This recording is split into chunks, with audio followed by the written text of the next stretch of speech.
Today, the U.S. faces one of the most alarming aliens ever. It's already here, threatening to decimate one of the Earth's largest waterways, the Mississippi River Basin. And now, these ecosystem invaders are headed towards an even more dangerous territory, the Great Lakes. Species is rapidly approaching Lake Michigan. Ravenous, fast breeding. If these alien species colonize the biggest freshwater system in America, they could cause devastation. They've invaded nearly every waterway. Now they threaten the Great Lakes and its $7 billion industry.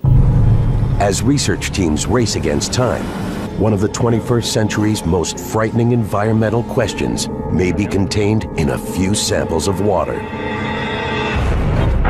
The trouble is we keep pushing the limits and we keep finding carp. The intruder? A fish with a nasty habit. When threatened, it launches like a flying projectile. Whoa! Can it be stopped? And where is it headed next? They've took it over. They're not taking it over, they've took it over. And that has some experts extremely concerned. It's America versus Asian carp.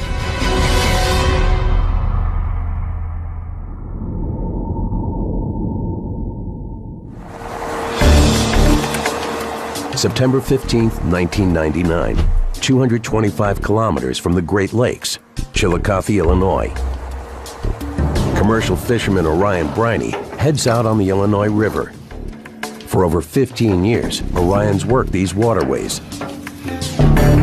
Expecting buffalo fish and catfish, he pulls up his net, usually brimming with fish. On this day, it's almost empty, but not quite. Orion spots two fish fighting hard against the net, with odd-looking eyes set low on their heads. What the heck is that? It's all weird looking. Well, we caught the first one, we pulled it up, we thought we knew what we had. We thought it was like a big lake trout, or because sometimes your water gets real high, you catch a weird fish or two of some kind.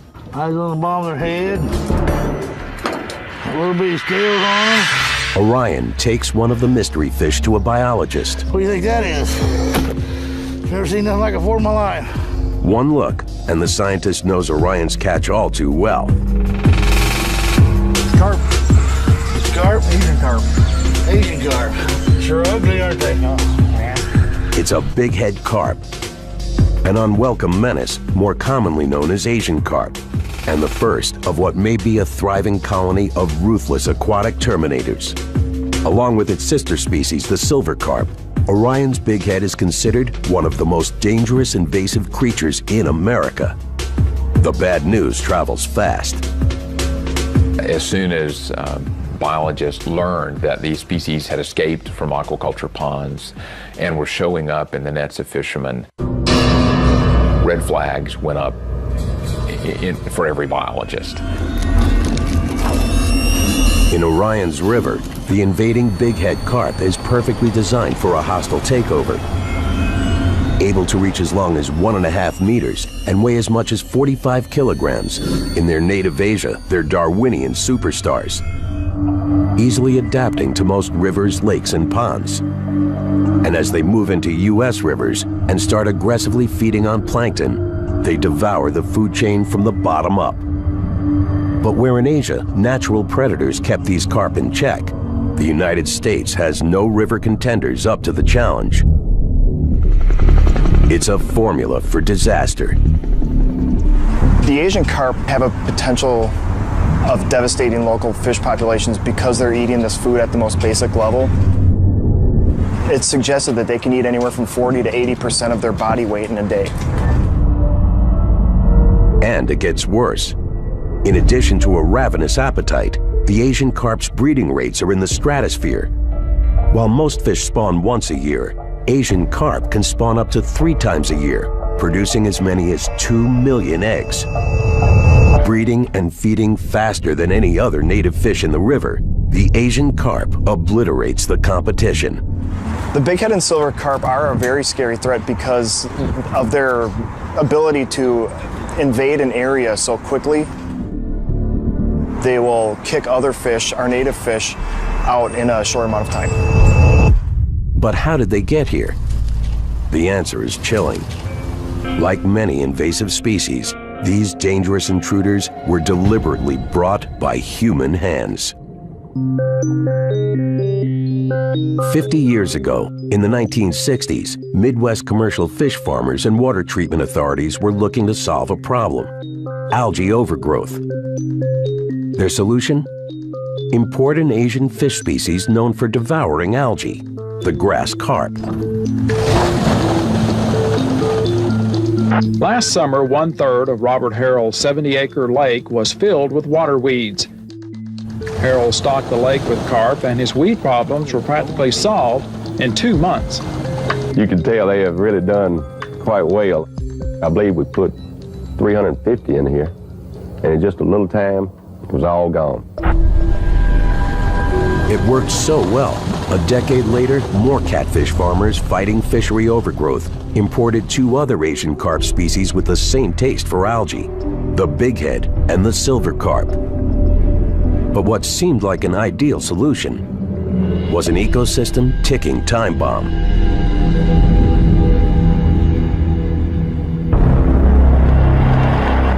Summer 1993. Torrential thunderstorms pound the American Midwest. 50,000 homes are damaged or destroyed.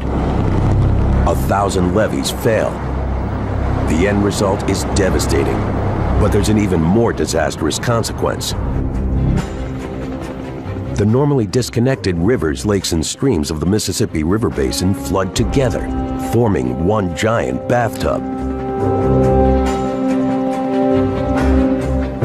To a then relatively obscure fish, it's the perfect escape. Captive carp find a path to freedom, riding floodwaters into open waterways, spawning fast and furious, swimming further into rivers and tributaries throughout the Midwest. Brought to America to suck up algae and then escaped and multiplied, earning the nickname river rabbits.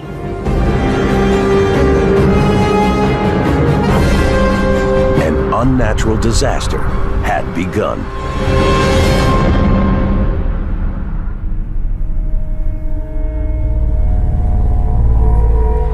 Now, for the man who first found this terrifying alien species in his own backyard, the fish is freshwater public enemy #1. Soon after his first sighting, Orion watches an ecosystem under siege.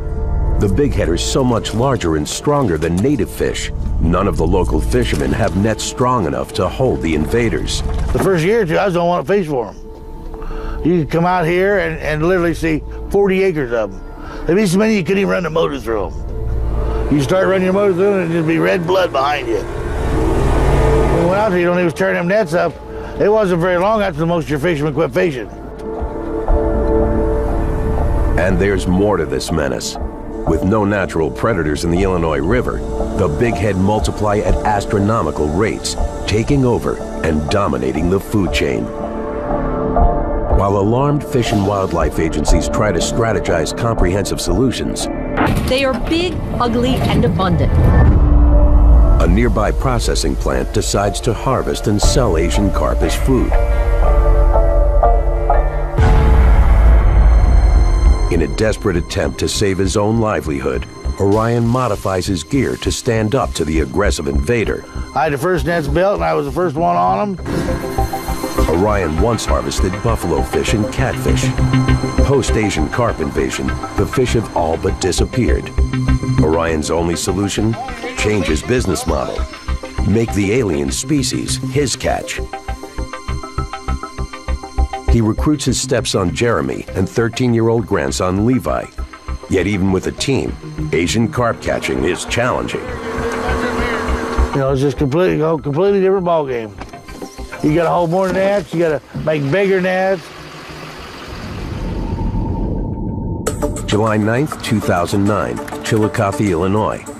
Orion and his 2-boat crew head out to capture the invasive carp. Man, we got fish already.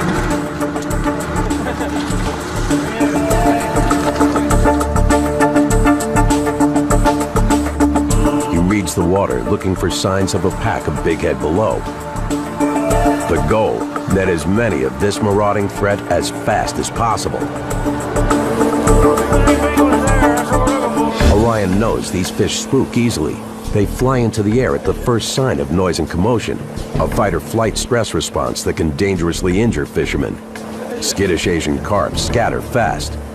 Moving carefully, the boats will have to hit the right spot at the right moment. You got to be real aggressive when you see them. I mean, you can't sit here and talk and tell, you know. You got to get right with it, get around them and get them shut off, or they're gone. You say, well, I thought there was a bunch of fish there. Well, there was. But so they beat you. Orion picks a spot in the middle of the river. Here's where they're at right here. Get ready. The boats start dropping over 27,000 meters of net. Spreading out, they make their way towards shore, covering the river's entire width. But now, Orion's crew tries to gather the carp using one of the most primitive fishing techniques on Earth: noise. What the men are about to raise in their nets may be proof of a threat far greater than any fisherman's livelihood. An eco-disaster, a raging river invader breeding out of control.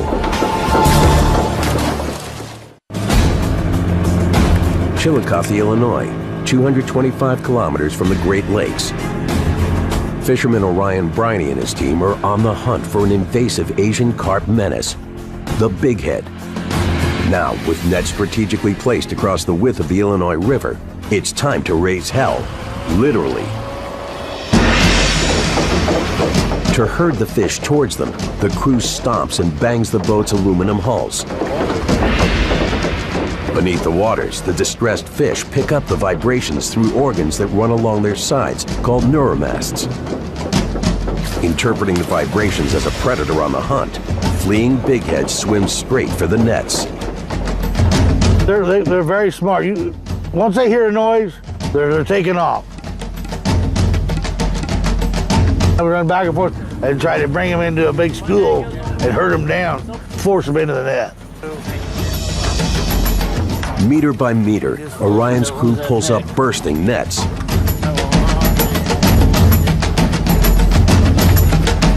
Now, to get the fish to market, it's a race against the sun's baking heat. How we doing up here? How many we got left? A fish this size will hurt you. Fish this size will probably put you in the hospital if you was going up the river and break something, you know, or even knock you out of the boat, and then there you are. That's a dandy. 4 hours and 15 nets later, thousands of invasive bighead Asian carp pack the holds of Orion's boats. That's less than half the size of that big one. It's all slimy. Here you go, Levi.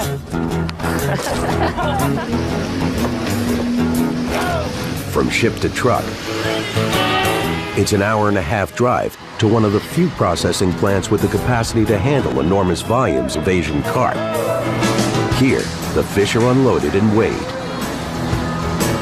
20,944 bigheads, 81 carp. Just right. Today's catch, over 9,000 kilograms. It's a good harvest for what's become an unexpected family business, doing battle with an alien species.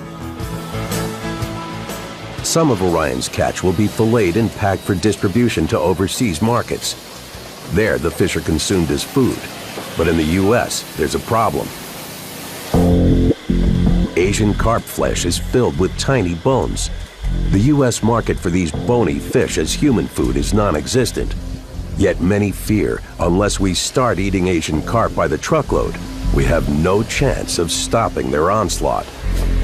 And while commercial fishermen struggle to stay in business, according to biologist Dwayne Chapman, exporting these fish as fast as they can be caught isn't enough. It's hardly making a dent in an invasive disaster threatening a continent. Orion is just one fisherman, and 20,000 pounds of fish is nothing.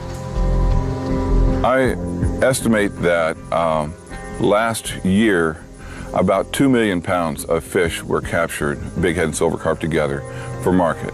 And that is not a drop in the bucket. Many scientists fear the invasive eco-destruction is getting worse by the day. And although in 2007, U.S. Fish and Wildlife made it illegal to import or breed silver carp, bighead and black carp have yet to be federally banned, even as populations continue to grow.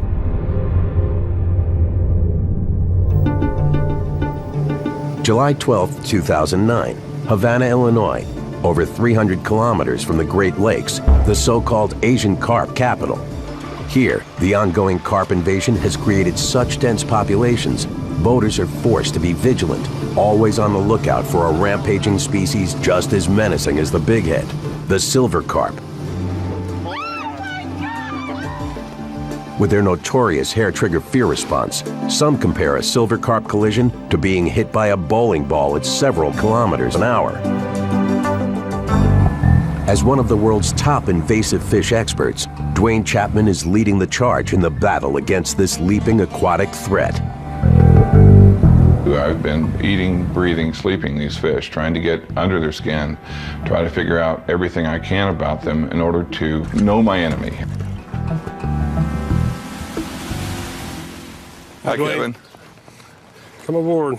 Today, as part of a fact-finding mission tracking invading silver carp on the move, Dwayne and fellow biologist Kevin Irons board a specially rigged boat designed for a unique task, electrofishing. This is our electrofishing boat. We use it for routine surveying of fish. You can go to a spot, you put roughly about 5,000 watts worth of electricity into the water. It'll temporarily stun the fish, where biologists can then dip them up. Yeah, here's a big mouth. Electrofishing is one way scientists take sample inventories of all the fish species competing for survival in a river. For every fish they net, they note its species, size, and weight, evaluating the overall health of both natives and invasives. As the team works, they face the silver carp's explosive defense strategy. Protect yourself. Fish leaping by the hundreds, Good Lord.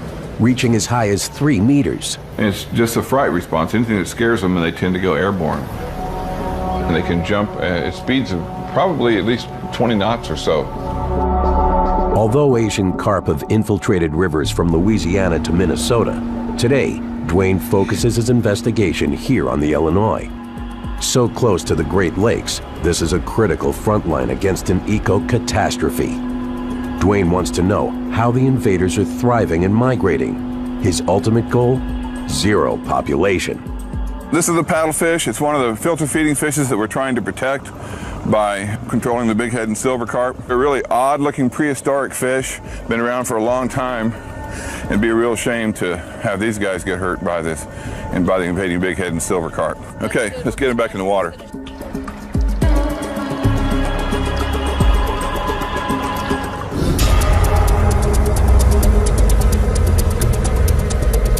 Keeping the juice on, the shocker arms release steady electric jolts. The jolts successfully stun the bulk of the Asian carp below. Yet the fastest fish react by taking to the air. Soon, the team hits the mother lode. When you get them coming in, it's all you can do to dodge and get your hands up. You want to protect yourself. It's like being inside a popcorn popper. You know, there's just fish everywhere. Only the difference is that the fish can, you know, instead of being little kernels of popcorn, you've got fish that range from 6 inches up to 25 pounds that are flying through the air. But today, they're about to discover something far more frightening. 556. Measuring the weight and length of the stunned fish, the biologists note something unusual. Instead of a normal rounded body shape, these silver carp are long and narrow. And this particular fish, as you can see, it's kind of flat across the top. It kind of reaches the top, a point right there behind the head, and it's kind of flat from there on back. This fish should be rounded. It's a bad sign. To the scientists' trained eyes, the silver carp are starving. The implications are grave. When it comes to feeding, silver carp are top-notch competitors. They muscle out almost all other species. Bighead and silver carp are the most highly advanced filter feeding fishes in freshwater in the world. And so it's pretty hard for our native fishes to compete with that. If top competitor silver carp are starving, native fish species don't stand a chance. It's how an invasive like the Asian carp wreaks havoc, feeding until there's nothing left to feed on, starving out all other species, eventually starving themselves. The only solution is to move on to the next waterway and food supply.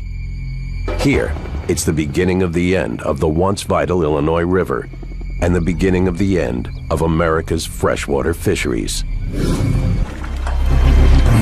After dedicating much of his career to the Asian carp scourge, Dwayne believes the electrofishing evidence reveals a crisis now reaching a critical mass, a crisis that might have been prevented. When they hit the Illinois River and Missouri River, the populations just skyrocketed. All of a sudden, we had tons of fish. In hindsight, we could have and should have prevented their arrival in North America. The statistics are terrifying. With silver and bighead carp, the most dangerous invasive offenders, Asian carp species currently make up an astonishing 80% of the total Upper Mississippi River Basin's biomass, roughly 2,500 fish for every kilometer of river. Populations so enormous, some speculate a total takeover may be impossible to stop. Carp are right there knocking at the door. So we need to do something soon. September 10th, 2009. At the Aquatic Center for Conservation at the University of Notre Dame, Professor David Lodge heads an invasive species task force. As an Asian carp Armageddon looms, the task force is fighting back with a cutting-edge tool. For invasive species in lakes and rivers, one of the big challenges is often just figuring out where the darn organisms are. And it's like searching for a needle in a haystack. Dr. Lodge and his team have developed a solution for finding the needle in the haystack, locating Asian carp without having to catch a single fish. It's called environmental DNA testing. Just as CSI teams collect DNA samples from criminal evidence, Dr. Lodge's team tests water samples for traces of Asian carp DNA. If they get a positive hit, Asian carp have passed through the test sample's water source. Using this method, the team can test large bodies of water relatively quickly. It's an efficient diagnostic tool that's never been used to fight an invasive aquatic species until now. The hard work is done back in the laboratory, but that too is relatively quick compared to the effort required to electroshock or net fish in a lake or a river. Yep, so I think that still sounds like what we want to do is start upstream, get the most urgent information first. Armed with breakthrough genetic detection, Professor Lodge's team heads to what may be the single most dangerous Asian carp frontline, the Chicago Sanitary and Ship Canal.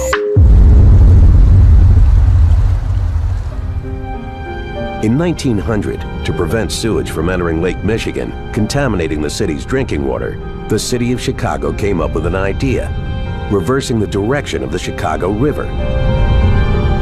The result? An ingenious feat of engineering called the Sanitary and Ship Canal.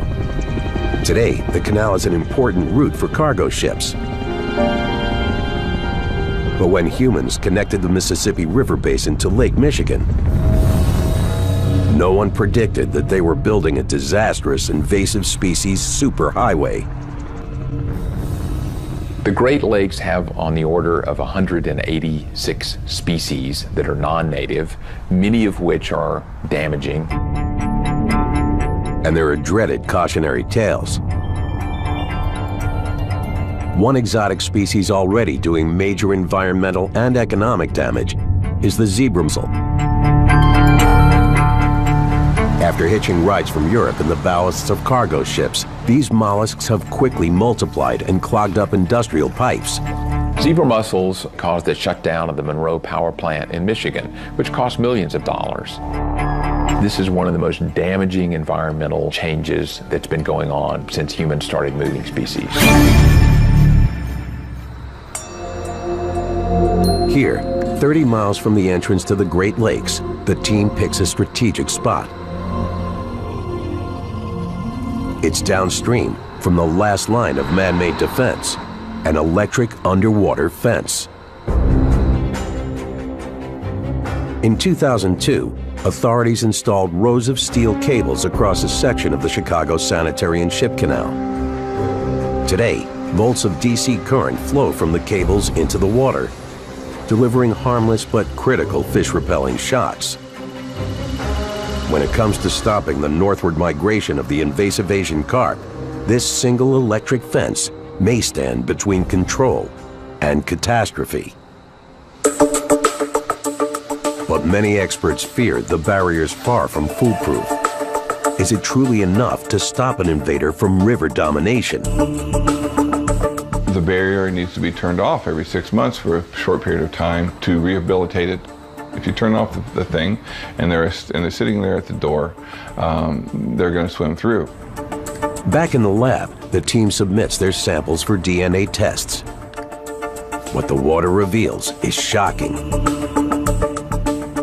The Asian carps were several miles upstream from where people had thought they were. It was exciting to discover that we learned something important. On the other hand, it was depressing because the problem is so much more acute than we thought previously. It's confirmed. Carp are less than 11 kilometers from the electric fence barrier. All that separates the silver carp from the Great Lakes now is one lock and the electric barrier that the Army Corps of Engineers has installed. What began as a field test now becomes an urgent investigation.